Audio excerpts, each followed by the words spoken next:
Okay, so we're going to work through a version of your review here. So any problem that you are working through your review, come look at the similar problem here. It's in the exact same order, and refresh your memory of what to do.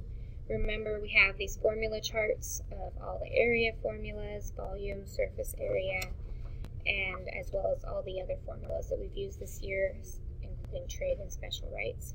So look at this, or if you're working on it at home, just Google star geometry reference materials and pull up this chart. So our first section is the special right triangles, which on 30, 60, 90 we have x,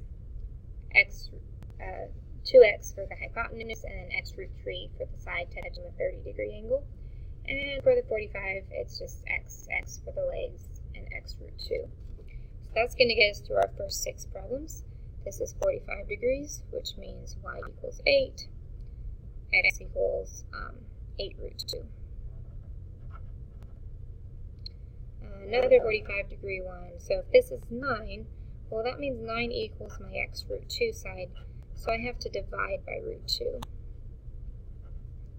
And because I cannot leave it in with a radical in the denominator, I have to go ahead and rationalize by multiplying by root 2 over root 2, which gives me 9 root 2 over whole number 2 for both sides.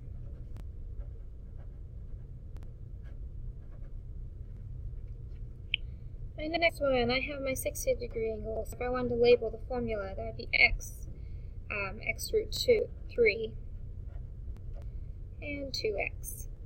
And that's very simple because I just have to divide by root 3, which cancels out. This side equals 8, this side equals 16. Here, my 2x side equals 5, so I have to divide by 2, which is going to give me fractions, but it's still easy.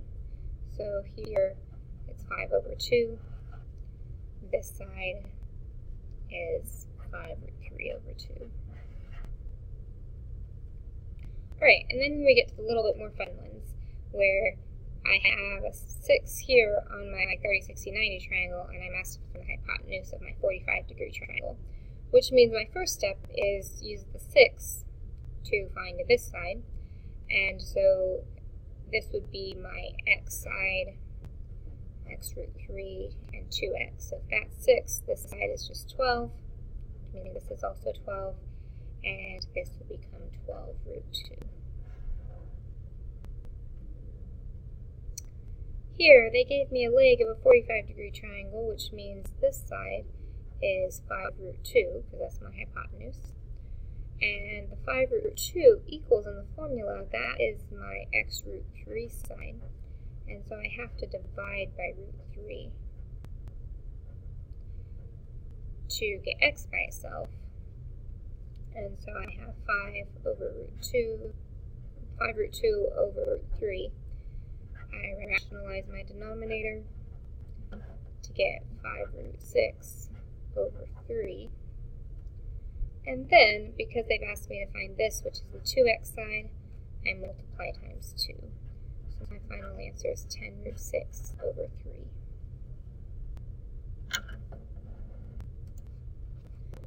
Okay, so the next section, we're moving on to trig. And so, again, you have the formulas reminding you that sine is opposite over hypotenuse, cosine is adjacent over hypotenuse, tangent is opposite over adjacent.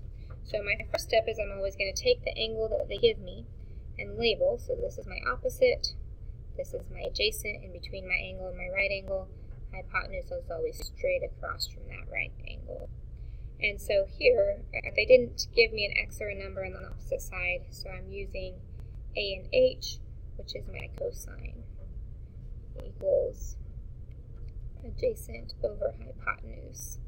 And so the angle is always joined with the trig function. So I put cosine 57 equals x over 20. I want to solve for x, so opposite of x divided by 20 is to multiply by 20. Those cancel out. I type the cosine 20 cosine 57 in the calculator.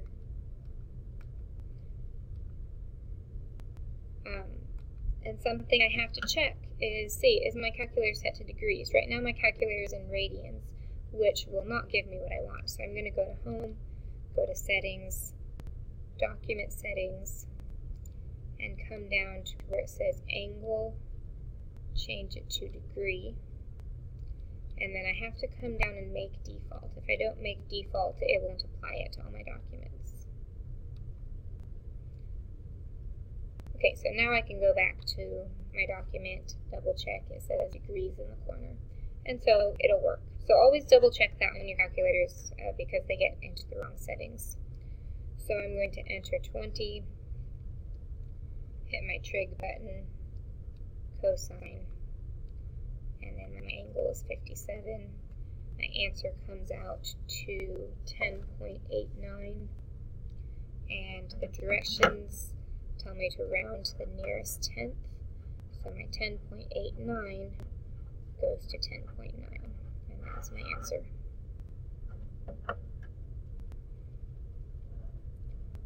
Alright, and my next one, I'm going to label opposite, adjacent, hypotenuse. I don't need hypotenuse in this one because those are my two label sides, and so I'm going to use my TOA from SOHCAHTOA, which means tangent of 35 equals opposite, which is 14, over adjacent. This time, x is in my denominator, so I can't just multiply by 14 because that would give me 14 squared instead of eliminating it. I can't just divide by 14 because then x is still in the denominator and I need a numerator. So what I do is I multiply both sides by x. That cancels out, and so now I have x times tangent 35 equals 14, and then I want x by itself, so I divide by tangent 35. So when we have it set up like this, we'll always end up dividing by the trigonometry function. And so in my calculator, I enter 14 divided by tangent 35. And again, it said to round to the nearest tenth. Well, if I round this up, it's going to round all the way to whole number 20. The answer to number 8 is 20. Alright, 9 and 10 are almost the same.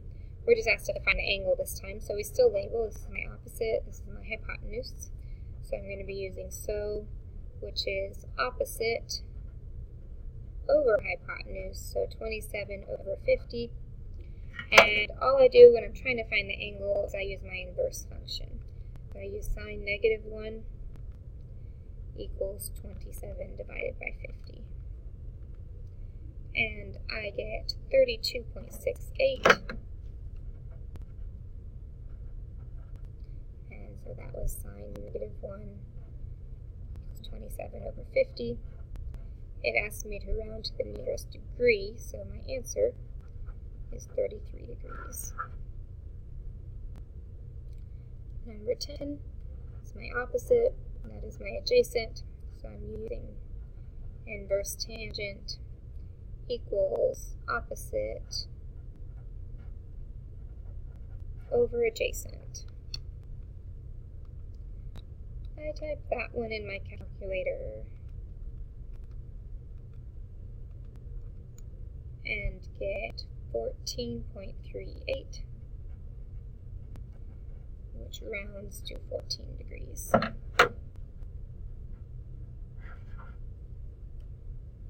That is our trig function, and your final exam will be set up exactly like this. So you'll have 2 trig finding the sides, 2 trig finding the angles. Next, we're to area. You've done this pretty recently, so it shouldn't be too hard. We just plug it into the formulas. And remember, A stands for area, so our area formulas are these right here.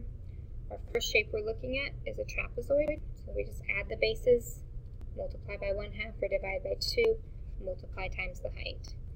So it's just 1/2 times 10.9 plus 3.5 times our 5.6, which is the height. When we plug that into our calculator, we're going to get 40.32. And we're dealing with miles, so it's miles squared.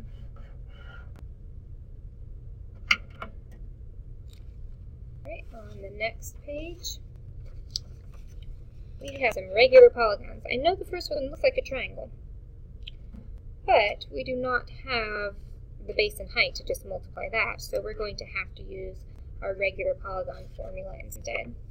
So regular polygon, 1/2 apothem times perimeter. So 1/2 apothem times perimeter. And so we've been given the apothem. We have not been given a side length. So we cannot at this point find our perimeter. So we need to go back to our central angle formula to form a right triangle. And that will let us find the missing side. And so I always start out these with my 360 divided by 2 times the number of sides. In this one I have 3 sides, so that becomes 360 times 2 times 3, which is 6. So 360 divided by 6 gives me a 60-degree angle. That's one of my special heights. So if this angle is 60 and this side is 5, that's my x side. I'm just trying to find my x root 3 side, so that makes this side x root 3. Now that's enough to find the perimeter. So if 5 root 3 is half a side, I just have to count up 1, 2, 3, 4, 5, 6 halves. Or I could first add it to 10 root 3 for each side. Anyway, it's going to come out to 30 root 3. So now I plug into my formula 1/2 times my apothem, which is the 5 it gave me, times 30 root 3. And I'm going to leave it in simplest form, which means leave it as a radical. So I just have to, and I can mental math that. 30 divided by 2 is 15 times 5, comes out to 75 root 3.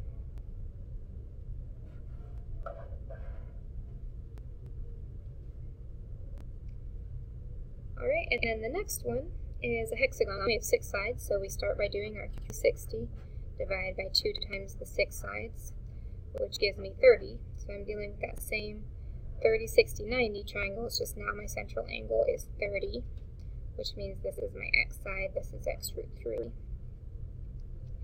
And so I just first have to divide this by 2, because 20 root 3 is my whole side. And so divide by 2 gives me 10 root 3 over 3. And I would just multiply it times root 3 to find my apothem, so that would give me 10 times whole number 3 divided by 3.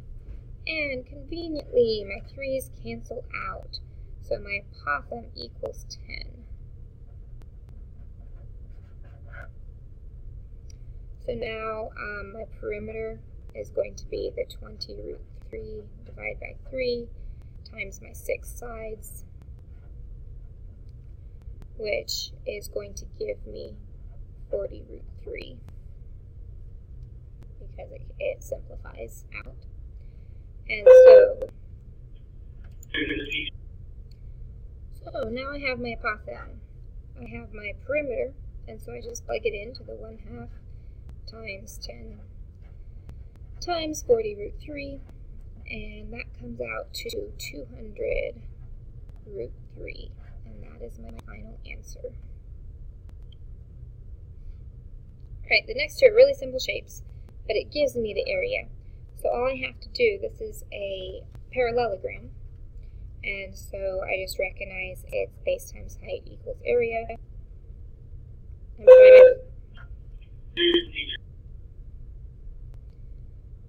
And so I'm trying to find my base, so it becomes x times 3 root 3, times 3.4 equals my 14.6.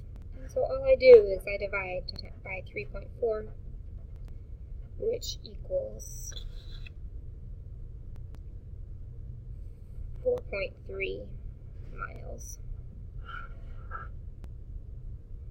Right, the next one is almost the same, it's just this time it's a triangle. So my formula is 1/2 base times height equals the area, and so it's 1/2 times 9.3 times my height equals 35.3. So now I just solve for my height for my h. So easiest thing is first of all multiply times 2, so I no longer have a fraction. That gives me 9.3h equals 70.6. Divide by 9.3, and it comes out to 7.6 centimeters for my height. Alright, now we're on to our circle section. So circle, important things to remember is central angle is the same as the outside arc, and the straight lines equal 180. It wants me to find arc HI, which is right here, and I have my 180 degree straight line here. So I just take 180 minus the 52 minus 59 that I already have. In these calculators, I can just type it in like that as a string.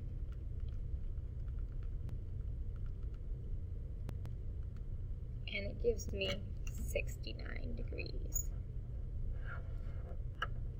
which is my answer. Alright, next one. The rule is just 1/2 of the arc is my arc is 1/2 when we have an arc with a tangent like this. And so if 1/2 of it asks me to find this one, so first I need to find this central arc here. So first I find my angle on the other side is just 100 minus 180 minus 80, which equals 100. And so if this is 100 and it equals 1/2, then I just double it to get 200. So 200 degrees is my answer. That is my small little degree symbol. Also, when we have an inscribed angle, the rule is it's just 1/2. So if this is 100, this is 50 degrees. That's my answer. Nice and simple. And go ahead and flip to your next page. Alright, 19. The rule is the major arc minus the minor arc equals the outside angle. And so I just do major arc minus the minor arc divided by 2. So x minus 95 divided by 2 would equal 55. And I solve. So times 2, x minus 95 equals 110 plus 95, x equals 205 degrees. And that is my answer.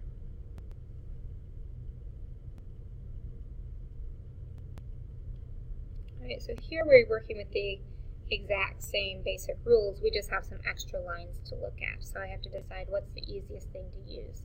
I'm asked to find this arc, this angle, and so I look, this angle goes to outside arcs. It's just an inscribed angle, so I can do the same as I did 2 problems ago. I just have to add 96 plus 88.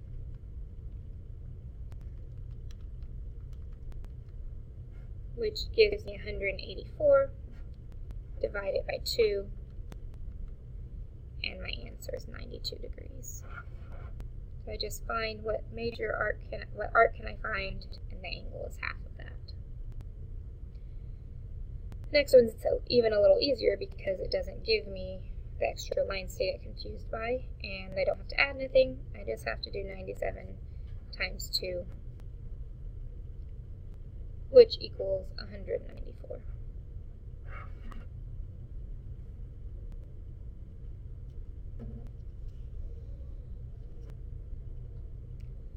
Here it asked me to find this outside arc, and it gives me this arc it gives me not this, but it gives me the inscribed angle. So I know that my outside arc is just double, so that's 90. And now I know that the whole thing equals 360, so I just do 360 minus 130 minus 90. And that comes out to 140 degrees. I could also, if I wanted, recognize this is half of that and subtract from 180 and then double it. There's other ways to work around, but this is a pretty simple way to get it. Alright, this one I'm going to start by, they just give me a 34 degrees, and so I'm going to recognize that this then has to be 68 degrees. And so if this is 68, then this is my diameter. I can now just recognize that this section here has to be 180 minus 68, which gives me 112. And this is the inscribed angle for that arc, so half of 112 gives me that angle, which is 56 degrees. So this is 56 degrees.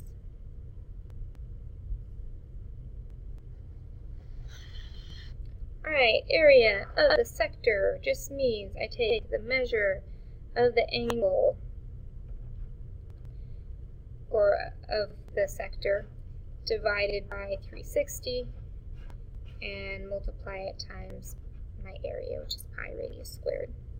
So it asks me to find this with 225, so I just plug in 225 divided by 360 times pi 16 squared. This time we are going to leave it in pi format. It doesn't specify in these directions, but we're just going to do that for simplicity.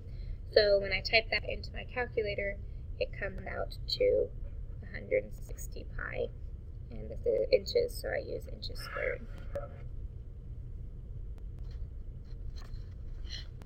Alright, flip over. We are to our last page. On to similar polygons. It's been a while since we've done this. So similar polygons, we're just setting up a ratio where we're matching up sides.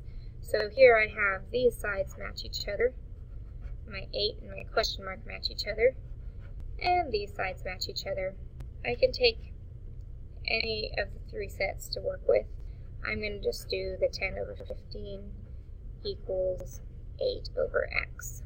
And I just always make sure I'm matching up sides together in my ratios, and I'm matching up. If I started with 10, I start with 8, I match up shapes across.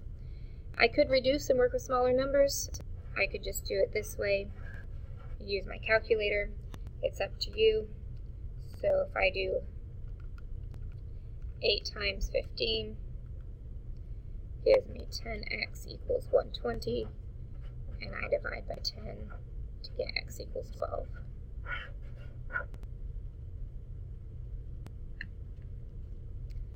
The next one is the same thing, I just have an x in here, so there's going to be a solve step after I set up. So 28 over 35 equals x plus 10 over 25. This time I think I'm going to reduce just so I can work with smaller numbers because there's some solve steps here. So I'm just going to check in my calculator. 28 divided by 35 gives me 4/5. So instead of using this, I'm going to use a reduced fraction, which is 4/5. It'll just make it a little simpler. And so just when I have two terms here, I have to make sure to distribute. So that becomes 5x plus 50 equals 4 times 25, which is 100. And then I solve. So minus 50. 5x equals 50 divided by 5. X equals 10. And then if I want to, which on my final exam you want to check everything, I can come back and make sure, does 28 over 20, when I plug the 10 in there, come out, so that comes out to 7/5. Is that the same as the 35 divided by 25 and the other one? And it is, so as long as they match, then I know I can solve it correctly. Alright, and now we are to our surface area. So, surface area of a triangular pyramid is what we have.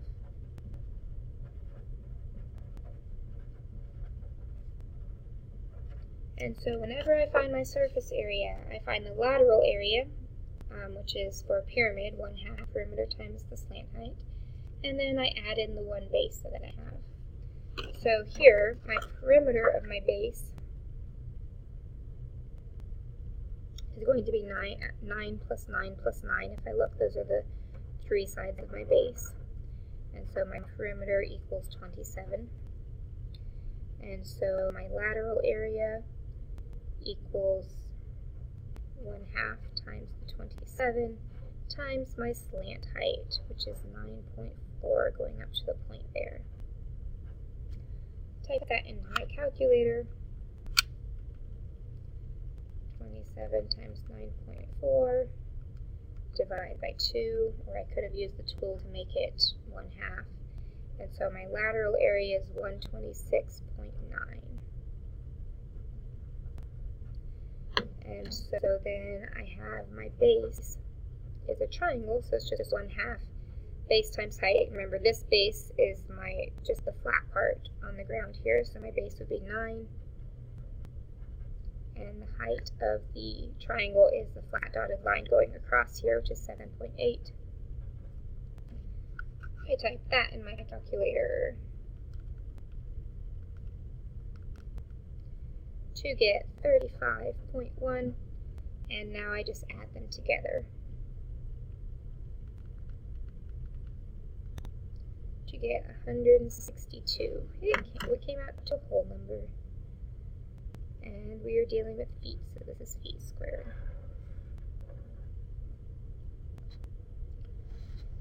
Okay, so number 28 now is where we go back to that. We'll be using the regular polygon formula, but this is actually really easy because they give us the apothem, they give us the side length. So our first step, we're going to find the perimeter, so we can find our lateral area. So perimeter just equals 7, which is my side, times the number of sides, which is 5. And so it's still a pyramid, so I do 1/2 times 35 times my slant height, which is the 10.2.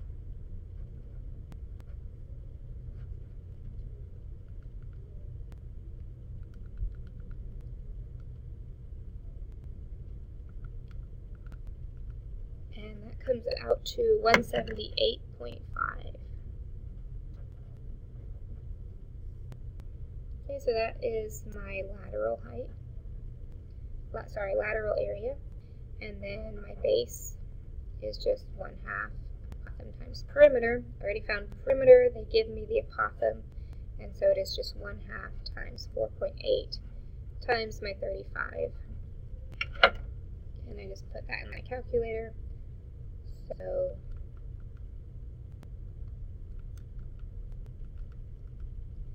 it gives me 84, which I now add 178.5 plus 84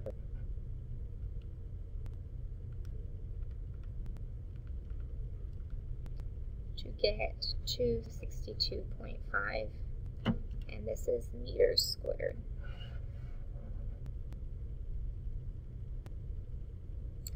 Alright, our last two is volume. So volume just means we find the area, and these are both prisms. They are not going up to a point like a pyramid. So it's just the area of the base times the height of the whole figure. So what you have to recognize here is just what's the base, what's the height. When it's a rectangle like this, for volume it really doesn't matter. We can count any of those as the volume. As the base, a lot of my students find it easiest to find the side with the angles drawn on and count that as our base. So then the base would be just 12 times 11.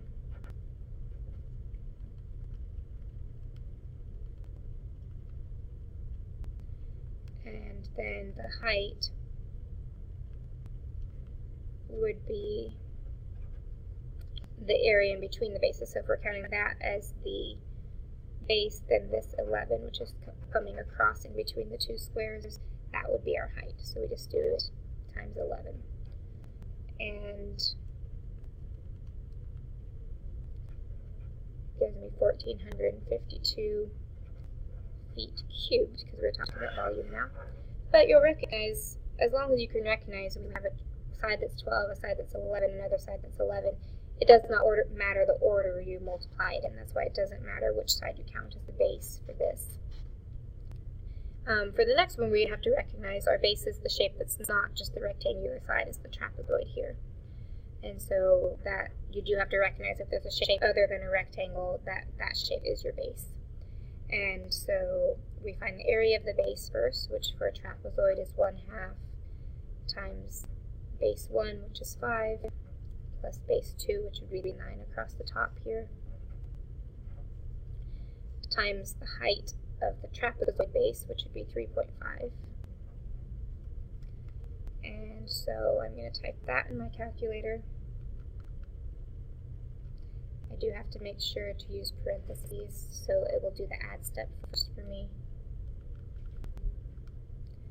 That gives me 24.5, and then I have to multiply times the height of the whole figure, which is 8. So remember, height of whole figure is how far it is between the bases. So between this trapezoid and that trapezoid. And here is between this base, rectangle base, and the top rectangle base. And so I just do that times 8 to get 196. And this time it's kilometers cubed. That is the end of your review.